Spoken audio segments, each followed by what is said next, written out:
What makes a good host? A host that listens, right? Mm. Of course you're there to speak, but listening, like it's a difference between hearing and listening. You Come can on hear now.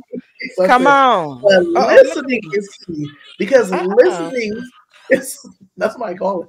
Listening is what moves the conversation because I have heard since my days back in radio hosts who will have an interview, they'll ask a question, the person will answer and like throw something out there within their answer, and then the host will move right on to their next question that they have listed or they're reading from some script of their next question. And I feel like if you're not an active listener, you could Yes. miss something very key that a guest may say. Like I had like one interview and the lady was like, yeah, and I was riding a horse and it threw me off and that's how I broke my leg. And oh, but I broke my other leg too. But that's a crazier story. And then the host goes, so tell me about your book. I'm like, no, what's the other leg story? Like, how do What happened we, to the leg? we'll get to the book. Like, you're not short on time.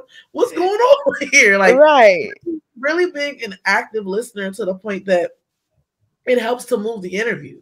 Now, there are sometimes guests that can give you them one word answers. I'm not going to act like all guests are created equally. There are some guests that can be a bit tiresome, we'll say, as you're trying to move the interview. But I feel like that's another sign of a strong host that's able to still try to get the interview to move, even if, and knowing where to hold them and knowing where to fold them.